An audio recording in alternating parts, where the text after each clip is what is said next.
Hello, welcome to the 22nd annual It's Not Your Fault Sex Abuse Treatment Center Luncheon, virtual this year. I'm Mimi Beams, and I'm president of the advisory board for the Sex Abuse Treatment Center. I've had the privilege of serving on this board for a very, very long time. And it seems that once you get committed to the Sex Abuse Treatment Center, you stay on as long as you want to, because it is a privilege. They do such great work. And I want to thank you all for coming today, and I thank you all for your contribution. But of course, there are some really key supporters that you don't ever want to miss, starting with First Hawaiian Bank. First Hawaiian Bank is one of our champions, and they have been with us really from day one. Additionally, there's Mrs. Marilyn Katzman. Marilyn, thank you. You have continued to be fabulous. And of course, the Tommy Holmes Foundation. Tommy was part of the original team that brought Sex Abuse Treatment Center to life. Then there are our hero contributors, which are also individuals and companies that have been with us for a long time. And we want to thank them, particularly during COVID, to again come forward and support us so significantly.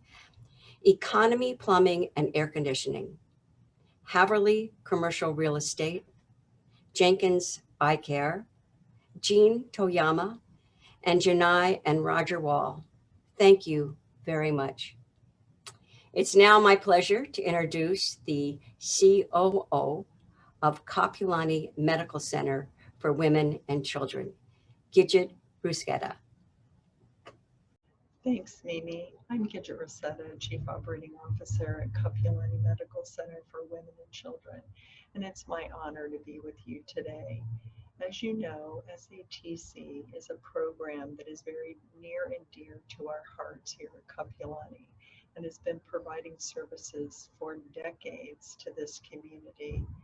And as you also know, this is a program that not only services women and children, but it provides services for all those that have endured sexual assault. As our mission of creating a healthier Hawaii extends beyond our walls, I'm very proud of this program because it has been in the community, continues to be in the community, working with our police, our prosecutors, child welfare, the child justice system, and many of you that have joined us today virtually. We are very, very proud and want to share with you our gratitude for all that you've done and for your collaboration with this program. So I'd like to take a moment just to share a note that was given to me from an individual who had donated over the last few weeks, and it reads, "It's been a very triggering few months for me personally, as well as some of my very close friends. A lot of my friends reached out to me over the past few months and told me stories of how Kapiolani SATC helped them. SATC has saved some of my friends' lives. I appreciate all the hard work that has been done at SATC and for my friends and all the survivors." So as you can see, the work matters, what you do matters, and collaborating together matters. So please stay safe in our community. Do what you do best, provide all the treatment, and continue this journey because it's extremely important. So with that, I would like to introduce our Executive Director, Cindy Shimomi Saito. Cindy? Thank you, Gidget. I want to tell you what's been going on at SATC for the past 6 months. But first, I want you to know that service provision here, in spite of COVID, has remained strong.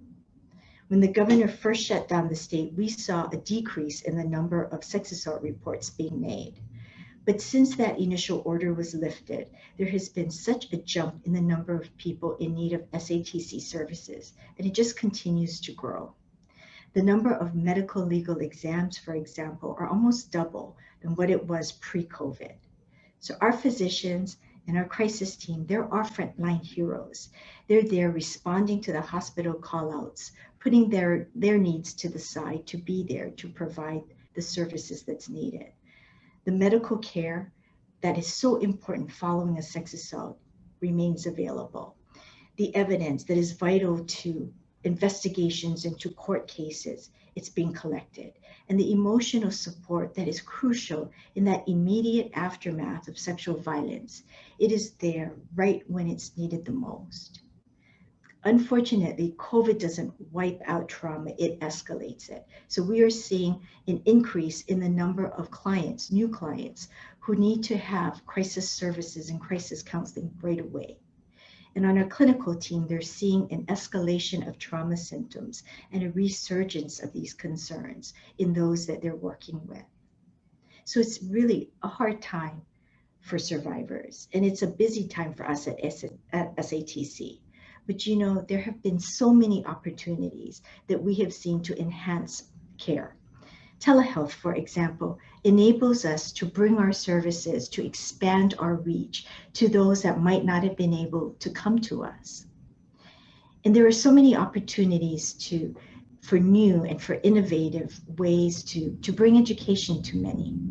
So, you know, out of crisis comes possibility and opportunity, right? And I look forward to meeting up with you a year from now at our luncheon, and I hope it's in person, to talk to you and share with you how we've taken advantage of COVID and used it to enhance the care that we have for those that we serve. And now I want you to take a look at an educational video that we recently created. We all know the safety precautions we need to take to lower the risk of COVID, but we want you to know safety precautions to lower the risk in another area. We're going to show you the video, and then two of our therapists will join the discussion to bring you this info. Unfortunately, we don't have the time to do a Q&A, but we want you to use the chat box, put in questions and concerns. We want to hear from you, and we'll respond to each one of you. This is meant to be the beginning of a dialogue. We want you to take the information and to share it with your family, with your friends, with your neighbors. We want this to be the beginning of a partnership, so that together we can reduce risk and we can keep our children safer. So join me taking a look at our video. It's called Grooming. Have you ever had a day where you're so focused on what you're doing that when you suddenly look up, hours have gone by without you noticing? The minute hand and the hour hand have been making these small incremental movements that you didn't even see happening, but suddenly your day is gone. Our daughter Logan means the world to her father and me. I can't believe how quick she's grown up. Lately, I've noticed Logan has been stressed out, getting used to her first year of high school and worrying about making the school's volleyball team. We wanted to help her, so we found Bobby, who's a well-respected strength trainer, and was willing to help her with her conditioning. Bobby came recommended from other parents and works with many kids like Logan. Working out with Bobby has been great. He really helps me out with my training, and I feel like I have a good shot at making the volleyball team because of him. Plus, he's super nice, makes me laugh, and always wants to help me out. Today, he even offered to give me a ride home because my mom was running late to pick me up. Her new job makes her late all the time, and it's so annoying. I understand the type of girl Logan is, how she thinks, and the situation she's in. She seems stressed. Her family seems stressed. I see how busy her family is and their need for help. Giving her a ride home is my opportunity to spend one-on-one time with her. Getting to know Bobby outside of training is fun. He listens to all my problems at school and is super easy to talk to. I feel like I'm boring him, but he's always interested in what I'm talking about. He also tells me he sees a lot of potential in me. This is a big deal because he works with some really good athletes at my school. He even tells me he can give me a ride every day after training to help me and my family out. Driving her home after our workouts makes it easy. I ask her about her family problems, and she tells me that her dad is sick and her mom is having a hard time supporting the family. I make sure to listen and to give her the attention she wants. I also make sure to tell her how special she is and that we have a connection. Bobby isn't like other adults. He tells me he really gets along with me and that we have a special connection. I agree.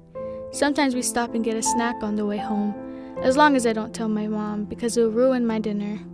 I must be special because he's so generous with me. When I told him my mom couldn't replace my broken phone, he actually gave me a new one as long as I didn't tell my parents. He told me if they ever found out, I would have to give it back and he could get in trouble. Bobby is a godsend. Logan really enjoys her workouts with him, and my husband and I are so grateful for him for giving her a ride home after every practice. With everything happening to our family recently, he's been such a blessing. Texting with Logan and keeping it a secret is just what I need. We text all the time, and I know she relies on me now. I get her gifts and things she wants as long as she promises to keep it a secret. I keep telling her that what we have is very special and to keep everything between us because people wouldn't understand. I feel so special to be Bobby's favorite. After practice, he's been showing me how important it is to stretch after working out. He shows me how to really stretch out my arms and legs. He's been doing more massages on me lately to keep my muscles loose. Recently, the massages are starting to get a little weird though. He touches around my thigh, which makes me super uncomfortable. But then he just laughs at me and tells me to trust him and not to make a big deal about it. I'm not sure what to do. Am I overreacting? Is it just me? He's acting so normal about it. I don't know what to say or what to do. I'm so confused and things are getting out of control. I want to talk to my mom, but I can't. Bobby told me if I ever said anything, he would get into a lot of trouble and could even go to jail. He made me feel ungrateful for all the things he's done for me and my family. He said I'm just as much to blame since I took all those gifts. I don't know what to do. I want to tell someone, but why would anyone believe me over him? Grooming is the slow, intentional, and methodical process of gaining a victim's and his or her family's trust, and manipulating them to the point where they can be victimized. No one is immune to grooming. Be aware of the signs and know that it can happen to anyone.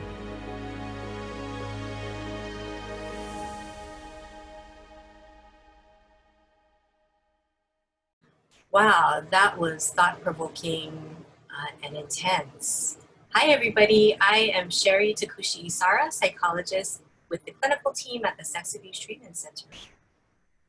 And hi, everybody. My name is Christy Werner. I'm a therapist at the Sex Abuse Treatment Center on the clinical team as well.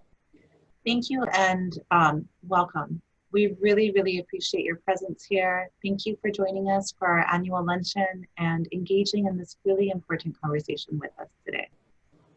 So that video, that was, I think intense is the right word, Sherry. It was so realistic to what I think we all see in our cases here at SATC.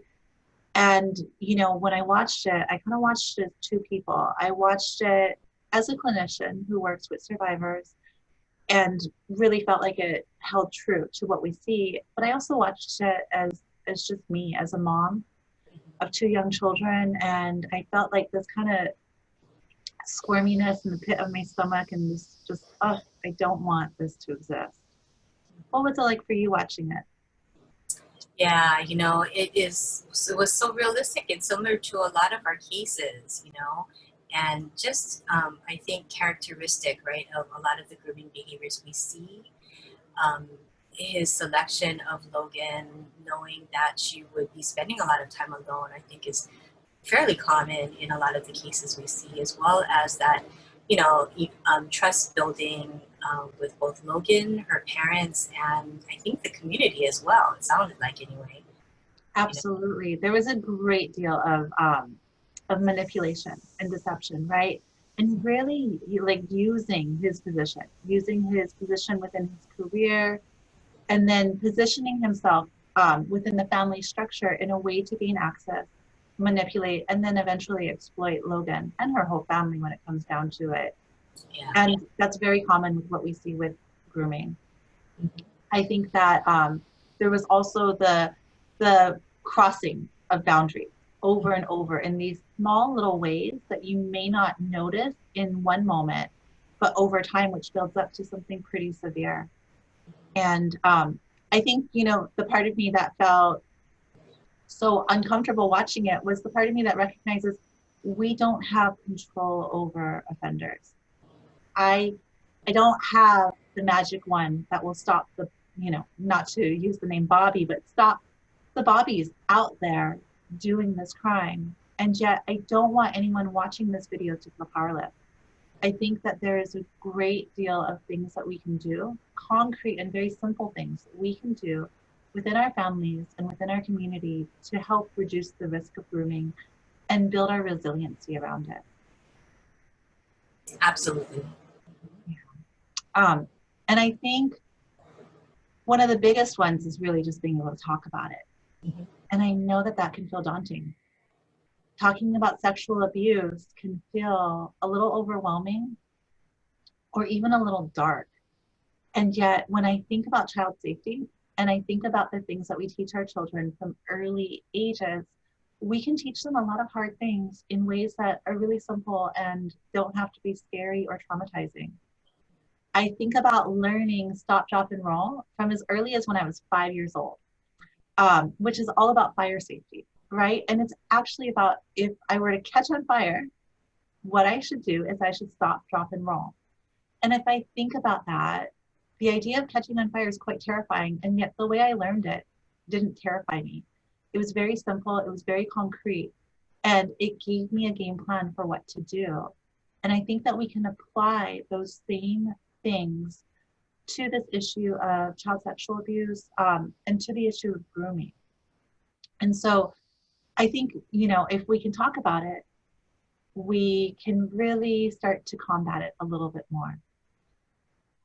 Yeah, absolutely. And so I think, one of the important things to do with children is really to start to introduce these things at a very early age, when children are able to understand inappropriate or appropriate or even good and bad, you can start there.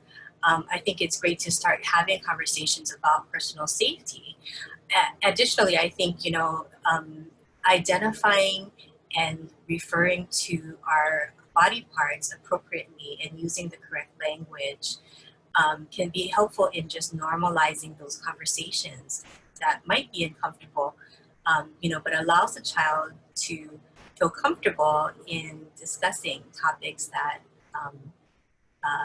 they may not normally want to discuss. Absolutely, right? I want my children to feel as comfortable coming to me with an issue that might be happening with their nose as they would coming to me with an issue that may be happening with their private parts, and for there not to be kind of this squeamish or this uncomfortable feeling about talking about those issues. Right. That their whole bodies are to be respected and honored, and that there's room for us to address all of it. I think that's really important what you're saying there. And speaking of boundaries, I think the other thing that I find really important is really honoring a child's right to their body, right? This idea of my body belongs to me. And what that means is I'm implementing things that are a little different than what I grew up with. When I was growing up, it was very common if I was leaving a family gathering or some kind of social event with my parents to be told, okay, Christy, go give hugs and kisses to everyone, go say goodbye. And I love the value that is represented in that, the spirit of aloha, of showing respect to others, of that kind of nice connection with others. But one of the things that I'm going to do differently, or that I am doing differently with my children, is instead of telling them what they need to do with their bodies, I'm giving them a little bit more empowerment of making those choices themselves based on how they're feeling in that moment. And so what that looks like for our family is when it's time to say goodbye, I say, hey, we're going to get ready to go. We're going to start to do our goodbyes. I want you to think about how you want to say goodbye to people.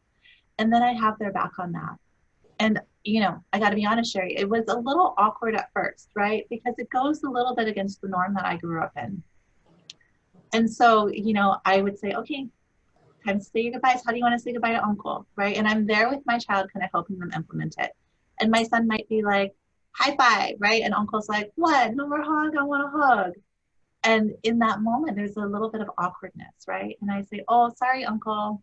he chose a high five today, maybe a hug next time, right? And so it took a little while for my family and for even myself to get comfortable with it.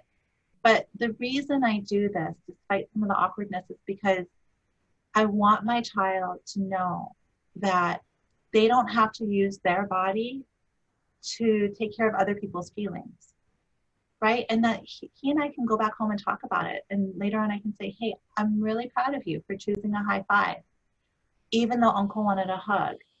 What was that like when Uncle said, aw, how come no more hug, right? And maybe Uncle goes farther and goes, what? Your brother gave me a hug. How come you don't give me a hug, right? And we can talk about it. But what I'm hoping is later on when they're a teen, right? And there's something going on and everyone's saying, let's do it this way, right? And there's something in him that's saying, this doesn't feel safe. This doesn't feel comfortable. He has all of this kind of foundation of being able to respect his body to say, nah, you know, it just doesn't feel right for me. Instead of if I say, oh, you know what, Uncle really wants a hug. You need to go give him a hug, right? Instead of being, oh, everyone else thinks this is right. I need to override what I'm feeling and do what everyone else is saying. And so that's one of the tactics that I'm using to kind of build this risk reduction or this resiliency, is really teaching my children and helping protect them with this idea that their body belongs to them and they get to decide a great deal. Yeah, no, that's wonderful. And I think you're really setting that foundation early, you know? Yeah. Right, absolutely. Great. Yeah, and you know, I think for myself, one of the things that I like to do is I really like to encourage healthy problem-solving skills, preferably at an early age, but even with, you know, as they get older, you know, in their preteen and teenage years. So what I'll often do, both with clients and also with my own child, is throw out some ambiguous scenarios, you know, and help them to problem solve a little bit more through these different scenarios, you know. And what I like to try to assess is to see when they're able to recognize red flags. And so, you know, in reflecting back on that video, when Bobby gives Logan the telephone, you know, that's a bit ambiguous. I mean, perhaps it's an expensive gift, but to a teenager, you know, it might not seem out of character. When it becomes a red flag was when he indicated that she needed to keep it a secret. And so if a child doesn't recognize that red flag, I think it's really important that we allow for those conversations to happen to help children to get better at identifying when those red flags are happening, you know.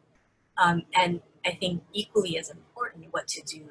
So, you know, if she didn't feel comfortable talking to her parents about it, talking to another trusted adult, you know, an auntie, a teacher, another coach, a babysitter if you're a little bit younger, a friend's parents, you know, but finding a trusted adult to be able to have that conversation to help you talk through and work through it, you know, I think is so important.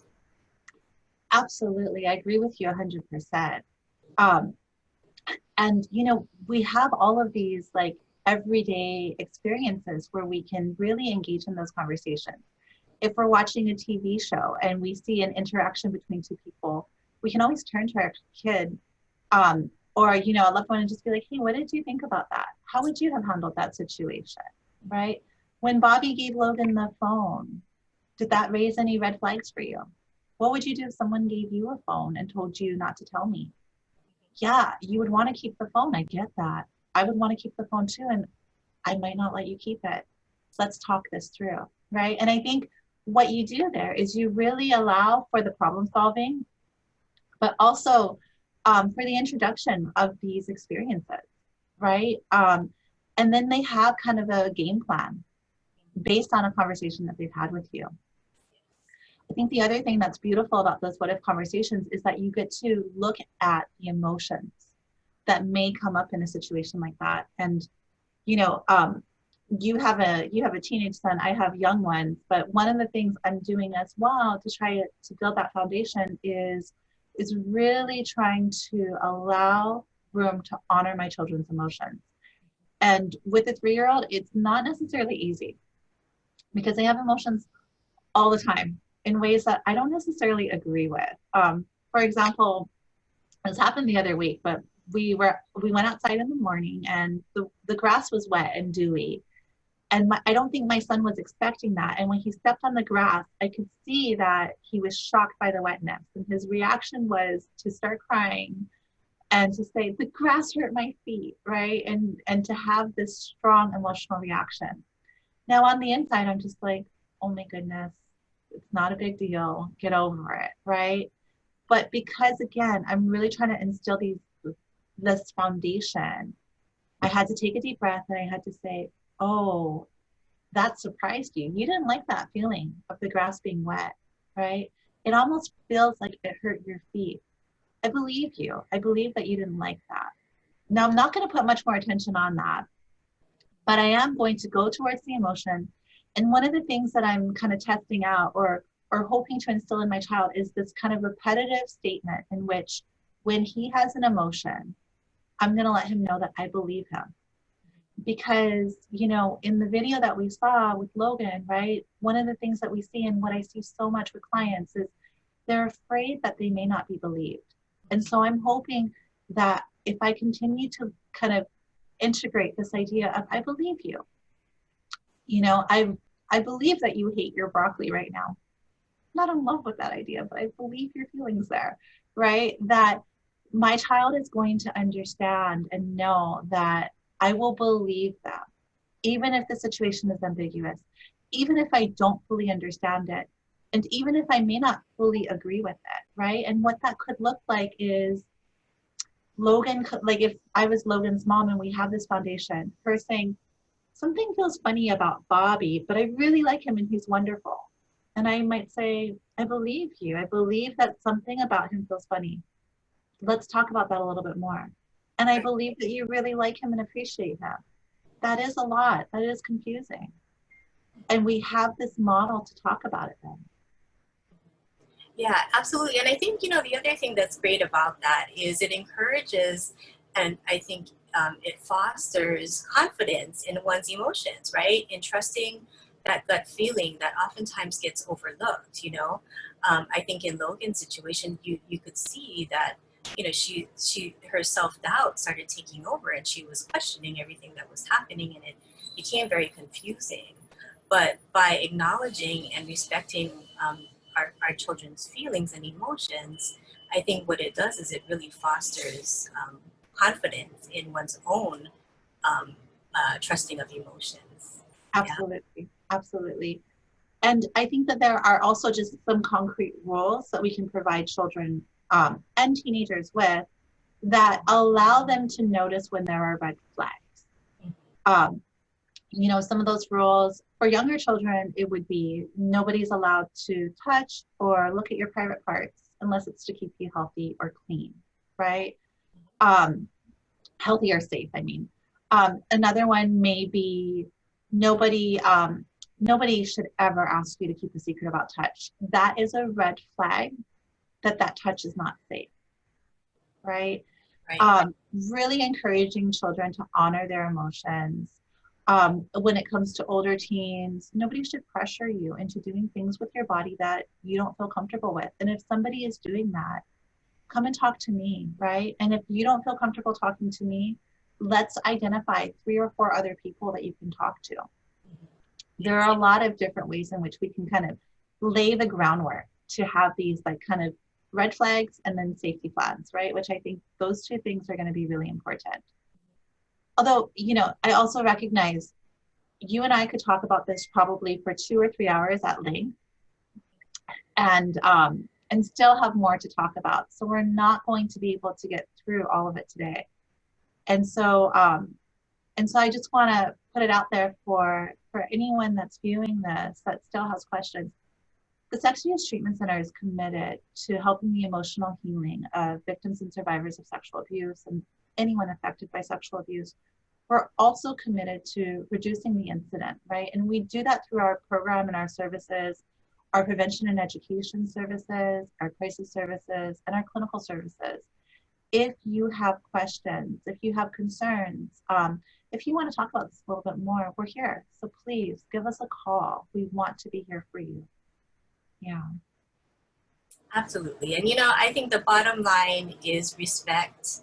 If we make respect the norm, I think grooming behaviors become much more apparent, right, to the naked eye, and we can identify them a lot easier. Respect is critical, respect of the self, respect of our loved ones, and respect of each other and our community. With that said, today we have Henry Capono, who would like to share a few more words about respect. In the meantime, we'd like to thank everybody for joining us today and for supporting us. Thank you very much. Thank you so much. Have a great day. Aloha, everybody. Hope you're having a beautiful day, and thank you for supporting the Sexual Abuse Treatment Center. It's a great program, and thank you so much for your support. During the COVID, my wife and I thought that really realized that we needed to, as a family, to stay positive and stay grounded. And so we created these positive virtues, a virtue program called Henry's Positive World.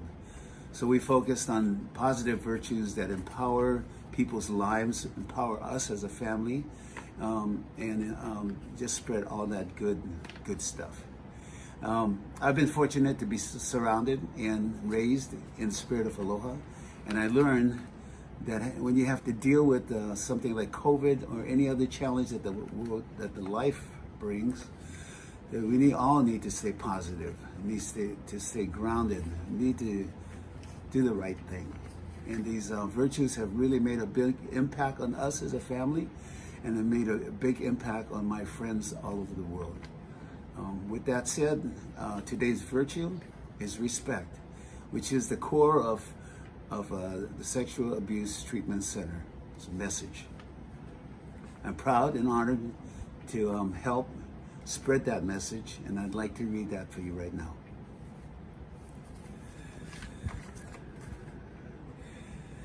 Respect is the attitude of honoring ourselves and others as human beings who have value on this earth. It means that you recognize others as important and deserving of being treated well. When you show respect, you uphold a person's dignity and sense of worth. Respect in your relationships builds feelings of trust, safety, and well-being. So respect is critical for healthy relationships. Hawaii Pacific Health strives for a healthier Hawaii, and its program, the Sex Abuse Treatment Center, strives to promote healthy relationships based on respect. Respect means having high regards for the feelings, wishes, and rights of others. If we all truly lived respect, sexual violence would not exist. Let's all join the Sexual Abuse Treatment Center and make the commitment to spread the respect. The practice of respect. I treat myself and others with dignity. I speak and act with courtesy. I am a peace builder. I expect respect at all times. I honor the sacredness of all life. I live graciously. Cool. This is respect is a great virtue, and what I usually do with these virtues is I ask everybody to repeat after me this next affirmation. So please repeat after me. And it just empowers your spirit. I am thankful for the gift of respect. It helps me to handle life with care. Awesome. Respect. Live their life with respect. With that said, I'd like to sing a song for you. This is kind of like what our program goes. I do a virtue and then I sing a song after. Sometimes it relates to what the virtue is, and sometimes it just doesn't. But in this case, this song would relate to every virtue we have. The song goes out to you folks. Take care, love, and respect.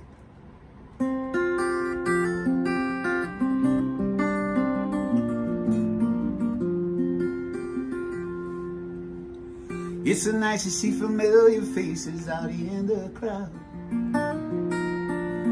It's so nice to see friends of mine enjoying themselves. And everybody get happy, 'cause we can work it out. We are friends, friends, friends. We are friends, friends, friends. And I remember when I was down and out, you came. I remember when you said, friend, hey, what's your name?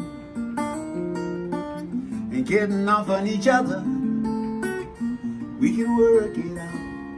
We are friends, friends, friends. We are friends, friends, friends.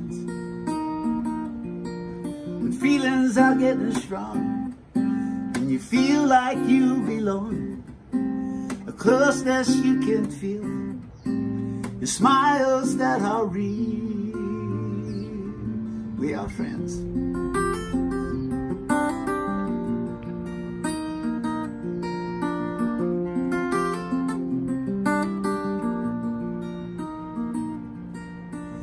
And if you feel like singing with me, sing out loud, 'cause it'll make you feel good just to sing right out and be a part of it all, 'cause we can work it out. We are friends, everybody. Friends, friends, sing along. We are friends, friends, friends. We are friends, everybody's friends. Friends, friends. We are friends, whoa, whoa, friends, friends. We are friends, friends, friends. Thank you, friends. Have a beautiful day. Love, peace, and all that good stuff. Aloha. Yes, we are indeed friends. Thank you, Henry, and thank you to all of you. This concludes our program, but we look forward to seeing you again soon. And we look forward to seeing you with those beautiful respect masks on. Take care. Aloha.